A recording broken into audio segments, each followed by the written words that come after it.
Hey y'all, I'm gonna make a king cake today, and I made this last year. Have you ever heard of the Phuong king cake? If you haven't, just pay a little better attention to Mardi Gras things because it is extremely popular, and there is a reason it's extremely popular.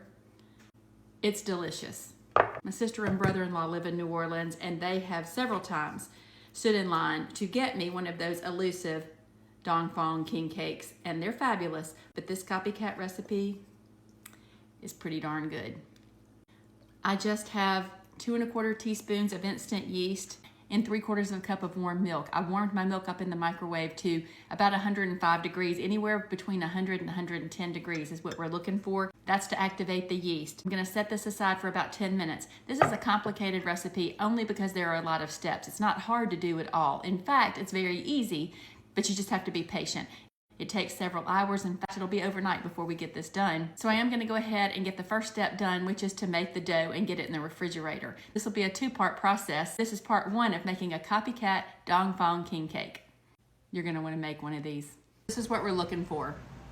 That yeast is foamy. That's how we know it's working. If your yeast didn't foam like this after 10 minutes, pour it out and start over because it may mean that your yeast is expired. It could mean that your milk was too hot or not warm enough. So now to this, I'm gonna add 4 room temperature eggs. It's important that your eggs be room temperature.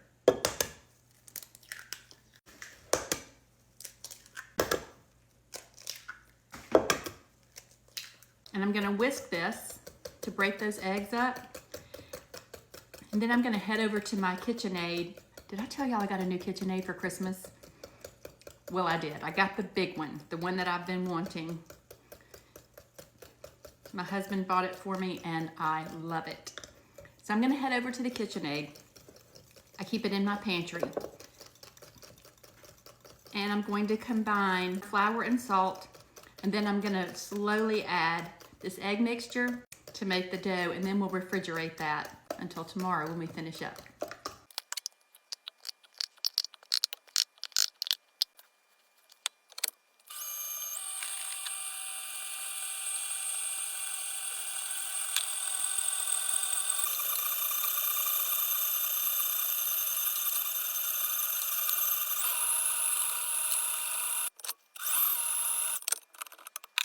So now my dough is mixed up, and I'm just going to, I've got a paper towel with a little shortening on it, and I'm just gonna grease a large bowl. Now I'm gonna take my dough and just dump it into that greased bowl. My dough is stringy and wet, and it looks perfect. I'm gonna cover it.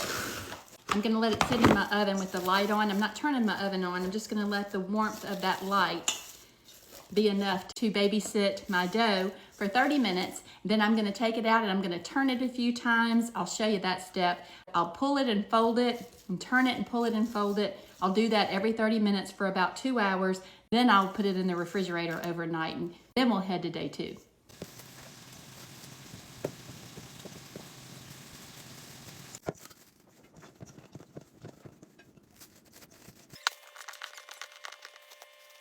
Now my 2-hour rise is over. I am going to cover it again. This time I'm going to put it in the refrigerator and leave it overnight. So this concludes part 1 of the Phuong king cake. Stay tuned for part 2, and y'all go have a good day.